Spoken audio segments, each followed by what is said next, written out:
How's it going, ladies and gentlemen? This is David, and we're back with the 9th episode of our podcast. And in this episode, we talk about OXO 2 finally gets released April 2nd, the highly anticipated tweak developed by Alan Yip, ProWidgets, gets released, Evasion 7 1.0.8 update issued to support iOS 7 on 11A466, Jailbreak Con 2014 is April 12th through the 13th, famous jailbreak developer WinOCM releases code for his Bootstrap utility on his official GitHub, Pod2G hints at possibly releasing the iOS 7.1 untethered jailbreak, I Hate Snow releases most asked for utility, a legit iCloud activation lock bypass, and much, much more.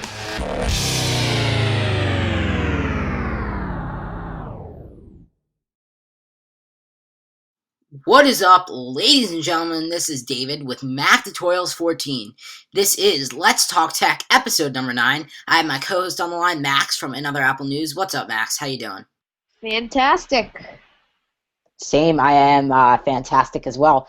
It's been a really long time since we did one of these podcasts. It's the 9th episode, and I am so happy to be back with you. We have a lot to talk about, a lot of jailbreak tweaks. We have, WWJC, which is Jailbreak Con. That'll be next week. So we have a lot to talk about with that. But you want to start, Max? You want to start off? Sure. For our first topic we have today for you guys is OXO 2 gets released. OXO 2 is a infamous / notorious, I guess that's not a good word to describe, well-known. A really well-known jailbreak tweak. Well-known jailbreak tweak. Yeah, so if you guys have ever heard me and Max talking about OXO, you're probably like, what's OXO? Who's this Sentry guy? What's A3 tweaks? Well, basically, OXO 1 was a really infamous jailbreak tweak for iOS 5 and iOS 6. Basically, if you were jailbreaking on iOS 5 and iOS 6, you knew what this OXO thing was about. Everyone knew about this OXO jailbreak tweak, and it's really infamous. And basically, what it is it's a way of changing up Apple's default multitasking. And basically, what had happened, basically Sentry had said, well, I remember thinking back to WWDC last year when they first announced iOS 7, and we saw the concept video for iOS 7, and the second they showed multitasking, he was like, well, OXO's dead. But then pretty much after that, he kind of got the, the strength together to figure out another concept, and he did it really good. I especially like the multi-center. I think that's really good. What are your opinions on this tweak? I mean, did you use OXO 1 before? Have you experimented with either of these? I haven't used OXO 2, but I have seen videos, and you showed me a video in particular. Right. And see, the reason why Max has a 4S, and I don't know why. I think there was a bug with the 4S. I thought it got fixed. Apparently not. I'll just have to tweet Sentry or whoever and tell them there's a big bug and to sort of try to sort it out and try to get it fixed. But OXO 2 is just a fantastic tweak, and yeah, so yeah, I think it's a really nice design for it. So the next thing we have to talk about, this was very hyped up by Jeff Benjamin, by iDownloadBlog's own Jeff Benjamin, and it is ProWidgets. So basically this developer known as Alan Yip released ProWidgets, and basically it's kind of like Quasar. I think that's what it was back in the day. For like iOS 5, and basically it brings up different spreadsheets. If you guys know what Quasar is, then you'll know what I'm talking about. But basically, it's a really nice jailbreak tweak. There have not been a lot of extensions that have come out for this tweak yet. There was one, I believe it was like the Respring add-on, and hopefully there's like an Instagram and Twitter add-on later. But it is pretty cool. Yeah, so have you tested ProWidgets yet or no? ProWidgets, no. No? Okay, so Yeah, so this is a really nice tweak. I believe it's $1.99 on Cydia's Big Boss repo. Let me just check real quickly and see. Cute music. Okay, so it is $2.99. And yeah, so it's compatible with both the iPhone and the iPad on iOS 7. And there's a bunch of activation methods and stuff like that, and you can find it in Cydia in the Big Boss repo for $2.99. So up next on the docket is we're just trying that word out. Is Evasion 7 1.0.8 update was issued a couple of weeks ago. Now I actually tweeted the IDB team this, and I was like, what does this mean? Because I check Evasion's website frequently, just to see, if anything has been updated or anything like that. And basically my thought was, I was like, so what does this mean? And they basically said, well, it's the update to help support the certain build number, which is 11A466, that some iPhones, iPods, and iPads came with that were running iOS 7.0.6 and below, but they couldn't be jailbroken because of this modified build number. So there were a lot of hex-edited files online that actually a lot of people provided. But to make it less tedious and more convenient for users, the evaders just went ahead and pushed out an update to Evasion 7, basically supporting this build number. And now the devices that could not be jailbroken before on the Evasion 7 1.0.7 update were now able to on Evasion 7 1.0.8. So I don't have that problem, and I don't think Max does either. I think it was specifically different iPhones. I think it was specifically the 5S and the 5C. I'm not 100% sure. I don't know 100%, but I think that's what it is. So anyway, Max, do you want to touch on that? You basically explained it as well as somebody could. Yeah.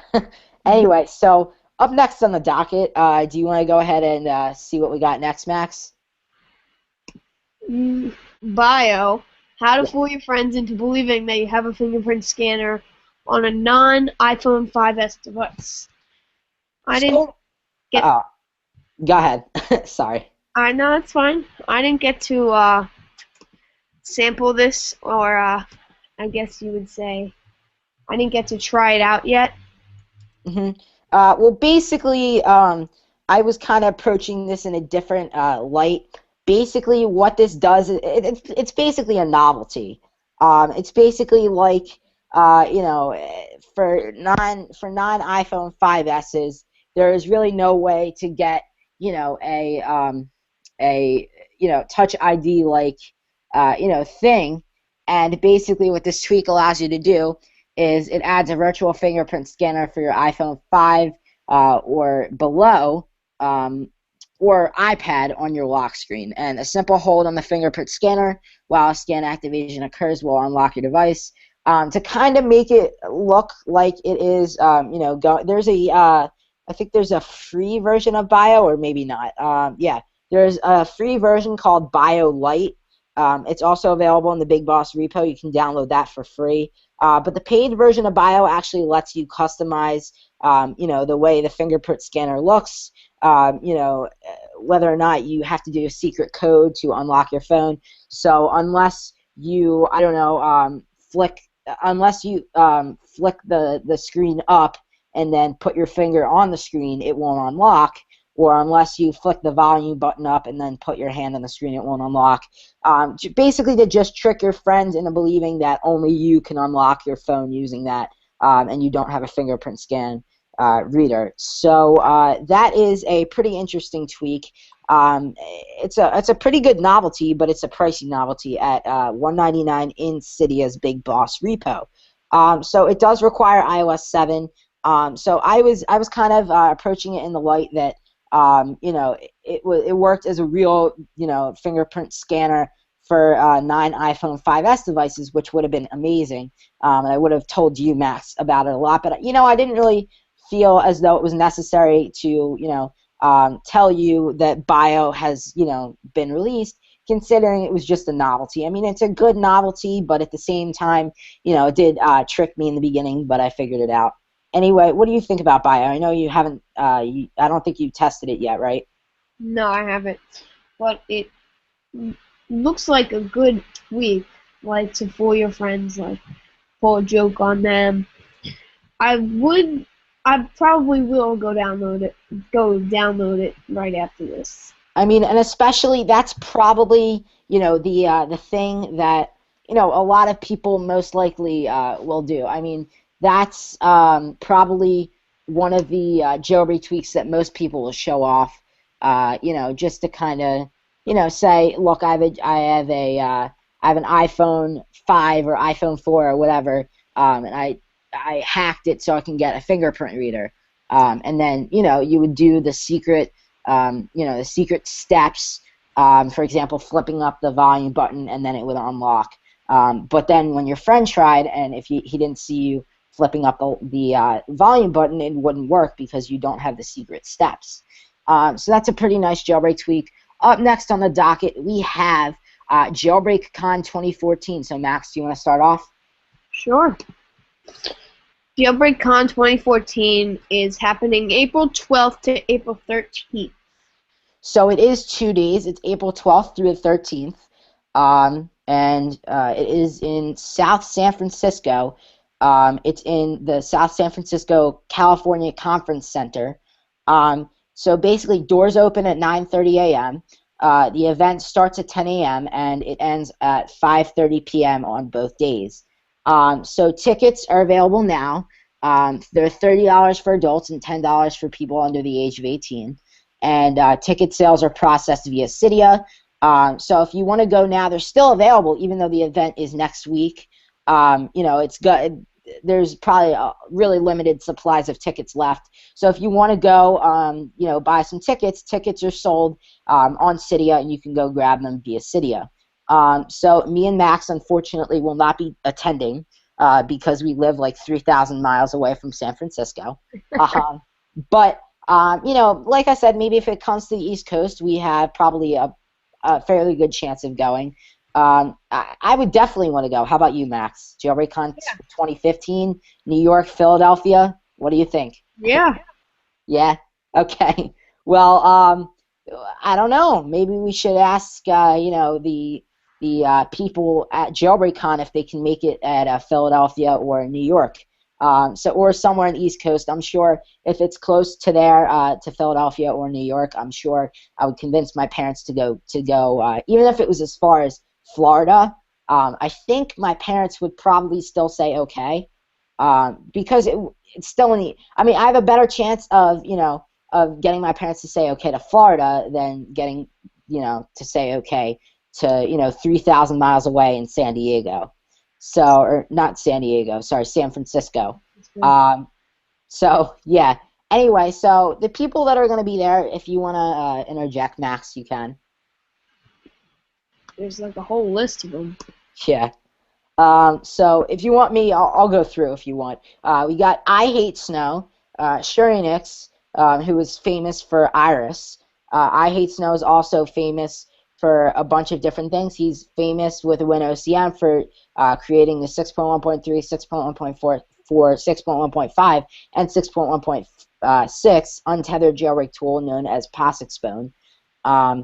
Then we got Flippo Bigarella, who is known for Harlem Shake, Spring to Mice 3, Spring to Mice 2, a lot of the good jailbreak tweaks. Pod2G, who is a member of the Evaders who brought us the iOS 7.0 jailbreak. Ryan Petrich, who is an awesome developer who develops Activator, who develops Video Pane, and we'll touch on that a little bit later because there's something that Ryan Petrich is actually developing right now that is believed to be something pretty big. So it is believed that we're going to see something big at the event next week, and it could very well be a 7.1 untethered jailbreak or a 7.1 tethered jailbreak. Maybe not for all devices, but at least for the 4 and the 4S and devices like that. And the reason why we say that is Pod2G on Twitter last night actually hinted at a possibility of releasing an iOS 7.1 jailbreak somewhat soon by saying, in a few, I will have the please jailbreak iOS 7.1 sentence in every single language in the world. Thanks, everyone, for that. Smiley face. End quotation. So he released that on his official Twitter, and it basically made it look like sort of he had plans to maybe release some kind of an iOS 7.1 jailbreak. Do you think you would stay on 7.0 points? What are you on? 0.4 or 0.6, Max? 0.4. I didn't update. But that is good because Ryan did actually on his beta repo, I think he actually did release a SSL patch for 7.0.4 and below that you can go ahead and download, and you don't have to worry about restoring. And at this point anyway, you would have to force restore to 7.1. So yeah, so you're still covered with that basically. But anyway, so do you think you'll update to 7.1 when there's an untethered jailbreak? Do you think you will, Max? Yeah, definitely. When they do come out with a jailbreak for 7.1, I think, because I've seen on 7.1 on my friend's phone how like the new calling thing. Yeah. It's pretty cool. Yeah. And I think it'll continue to be a really cool thing. They changed up a lot of UI elements in 7.1. A lot of bug fixes, especially for the iPhone 4. A lot of performance bugs were patched, and a lot of things were fixed in that 7.1 update. Especially the vulnerabilities that the evaders had tried to exploit. But anyway, so so the next thing we have on the docket today is famous jailbreak developer WinOCM releases code for his Bootstrap utility on his official GitHub page. Now, if you don't know, this story goes about a month back. Basically, WinOCM released a YouTube video on his YouTube channel, and he basically showed off that his iPad 3 or iPad 2, whatever iPad version it was, could be triple booted, and he showed off that in a matter of 5 minutes it was triple booted between iOS 5, iOS 6, and iOS 7. All in the matter of 5 minutes, without any stored or saved SSH blobs. So that was pretty cool. So basically, he teased us by saying release in 7 years. To I Hate Snow. And basically, we basically didn't think anything of it. And then a couple of days after that, someone tweeted to WinOCM basically saying, "I wish I could triple boot my iPad like you," and he commented back, "You will be able to soon," smiley face. So then, basically after that, we thought that it was going to release pretty soon, but actually a month after that happened, which happened on April 1st, which is April Fool's Day, so we're going a couple days back now, he actually did legitly release this on his official GitHub page. Now, it's not a completely stable version of his Bootstrap utility. It is only the open source codes for it. Again, it's on his official GitHub page. If you guys want to go ahead and check that out, see if you can decode that and actually figure out, how to get it done and stuff, then you can go ahead and do that. It'll be down in the description below where the show notes are, where also the timestamps will be. So that's pretty awesome. So do you think you'll use this utility if it gets to the point where there's a GUI release like Evasion 7, where it's a one-click thing? It's a one-click thing to triple boot between the iOSs, or you have to enter a couple commands in terminal, a couple simple commands. Do you think you'll use it, Max?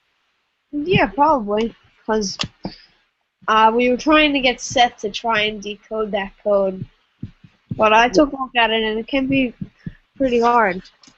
Yeah, I'm not sure 100% what language that is, what language of code that is. I'm not 100% sure, because I know there's HTML, there's Java, there's C++. There's a bunch of different scripts and languages, for code. So I'm thinking maybe Seth could figure that out. So Seth, if you're watching this and you could figure it out, we'd love to know, how to do this, and I will make an official tutorial if I figure out how to do this. And if it wasn't, if it isn't so tedious and everything, I will make a tutorial for you guys. So that's probably one of the coolest things that's probably happened in the span of, I want to say, a week and a half or so. So the next thing that happened is I Hate Snow released one of the most asked for thing, which was actually a legit iCloud activation lock bypass. The only thing about this is it has a lock on the file. You do need a password, and his password's really hard to figure out. You got to go into the core functions or root. You got to get root access and then go to like the 18th string or whatever, and then figure out where to. I mean, it's really tedious to do, and it could take a while. So no one has cracked the password yet, as I know of.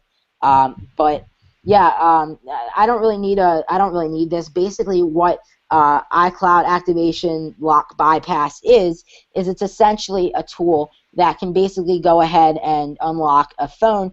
So basically, what happens with this is if you go ahead and restore an iPhone, and it's an iPhone, and you basically go ahead and restore it, then it would actually go ahead and it would be locked on this specific, Apple ID, and say the Apple ID, it doesn't exist anymore, then you would have to use that the original Apple ID to unlock the phone. And if you don't have that original password, if the original account isn't working or it's deleted or something, then that is when it is officially locked, and then it's basically a brick. You can't really use it. You can't do anything with it. So this activation lock bypass basically transforms the phone and takes off that lock.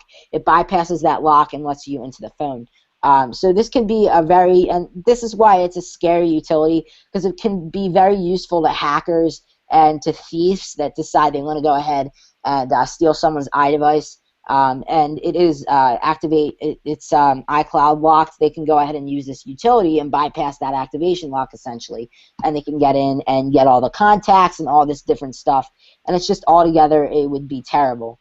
The next thing on the docket today is Apple confirms apparently that WWDC 2014 is to kick off this year on June 2nd, and it's believed that we're going to be seeing a preview of iOS 8. Plus, we'll also be seeing somewhat of an update to OS X. So, so this is pretty cool. There's a bunch of concept ideas. Have you seen, any concept ideas of iOS 8 or no? No.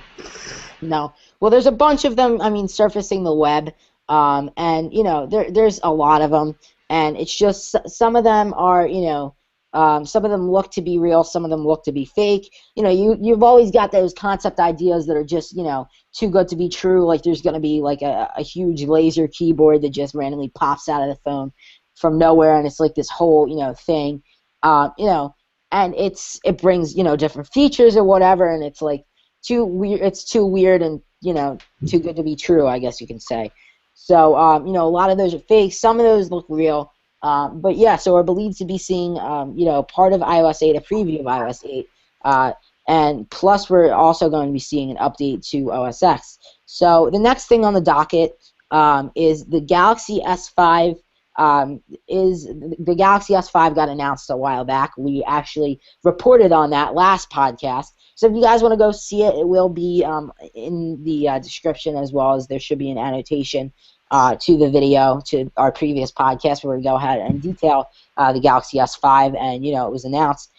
This is actually going to be released April 11th, so it is actually it's about a week away from release. But some people got it early, and they've been testing out the fingerprint scanner versus the iPhone 5S. And it looks like the iPhone 5S stacked up to the Galaxy S5 in a big way. Now, the Galaxy S5's fingerprint scanner is just a bit different. You actually have to swipe down on the fingerprint scanner for the actual phone to realize that it's your fingerprint, as opposed to the iPhone 5S, where you actually go ahead and hold your thumb or whatever finger on the home button, and it goes ahead and realizes that you have that. And as well as it's running on Android, the S5, so it's generally just going to be a little bit different as well. So the next thing, before we go into the next thing, have you seen the Galaxy S5 yet, Max? Galaxy S5. I believe so. Isn't that one of the newest phones that they came out with? Yes, that is Android's newest, or not Android, or yeah, I guess Android's. But it's Samsung's newest handset, and it is the latest iteration of the Galaxy phone. It's the S5. Basically, it's supposed to be water resistant. It has, Touch ID basically into it, but they called it a biometric fingerprint scanner because they can't call it Touch ID since Apple patented that name. So they called it something different. Basically, it's the same thing, though. I believe it's pretty much the same technology that's found in the 5S, except it's just generally a little bit different of how the fingerprint is recognized. It's pretty cool. But the Galaxy S5 does take a lot of damage to it. I saw a destruction video of the Galaxy S5, and it does, take a lot of damage to it. They might say that it's water resistant, but after a while, it starts. If you put it in boiling water for a couple of minutes, then it starts losing that water resistant, thing that it's got going on. So anyway, next up on the docket, we got Switcher for iPhone. So essentially, what this is it's basically like OXO One. If you've ever seen OXO One is basically you double tap, and instead of the iOS 6 little kill thing, it has like iOS 7 style cards, but it comes up in a little window and you basically just close it, and it was a different way of multitasking back in the days of iOS 5 and iOS 6. So now it looks a little bit more like iOS 7, and I have it on my phone right now. I've actually been demoing this tweak, and it actually does look fairly awesome. So you got your apps in the background that are open when you double tap. When you swipe to the right, swipe to the left, you have your media center controls, which controls your music and all that kind of stuff. You have your control center toggles, and you have also your volume toggles over there. So all in all, I think it's a pretty awesome switcher. Did you test this out yet or no? No. No? Okay. All right. And then the last thing we have to talk about, and then we'll wrap up for the day, is cam text. Now, this is a really awesome jailbreak tweak that basically this is rumored to be actually available stock in iOS 8. Apparently, Apple's saying that. But basically, what this allows you to do when you have this jailbreak tweak installed is it lets you go into the default messaging app, and you can actually see while you're texting your rear camera in the default messaging app. So basically, essentially, what that's there for, it's basically there for a safety precaution because if you're texting and walking down the street at the same time, you're most likely looking down at your phone, and it's not necessarily the safest thing to do. So what this jailbreak tweak allows you to do is basically see your rear camera to make sure you don't bump into anything. Have you gotten this yet, Max? Or have you heard of it? Sorry about that. I have heard about it. I just haven't gotten a chance to get it yet. Yeah. Actually, sorry, we have more topics. Up next on the docket is Cylinder. Now, Cylinder is one of Max's favorite tweaks. He is a Cylinder fanatic. Are you sitting there in a Cylinder hoodie drinking coffee from a Cylinder mug, Max? Yep. He's got his Cylinder hat on right now, cheering Cylinder on. Yeah. Anyway, so Cylinder is basically a jailbreak tweak. It's basically a barrel clone, and it's basically, we had talked about it in a previous podcast, but now this is now available. The same tweak is now available in the default Cydia repo. It's available in the Big Boss repo. It's actually available for free, I believe, which is actually awesome because the way Barrel is, Barrel is not actually available for free, at least in the default repo.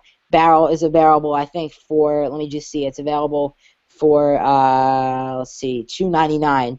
And now if we go into Cylinder, let me just check that. Cylinder is available for free, yes. There is currently 45 icon effects, and the nice thing about this is it is the developer is basically stressing on the fact that it is an open source tweak. It does use a script called Lua that actually lets people that know how to develop different codes and know how to read code and stuff, they can go ahead and essentially make their own transitions and stuff. So if they don't have if there's not a transition in Cylinder that they like, then they can go ahead and create their own transition. So basically, what the guy does is once they have that transition, they basically go ahead and bake that into the tweak itself. So that is pretty awesome. Have you tried Cylinder because I know you tried Cylinder in the beta repo, but have you tested it out in the default repo yet, out of beta, or no? Cylinder? No, I haven't tested it in the default repo. You haven't? I guess you're going to have to go test that after the show. Yeah. Anyway, so it's a really good jailbreak tweak, and basically the really awesome thing about Cylinder is you can also, and this is another feature that we can stress, you can also layer transitions, which is something that Barrel can't do. So basically, if you want to have an icon roll and you want to have curl and roll away at the same time, or page fade or whatever, you can go ahead and overlay those transitions to create some crazy animations and transitions. So all in all, Cylinder is a really nice jailbreak tweak, and I'm looking forward to see what different developers implement inside that tweak.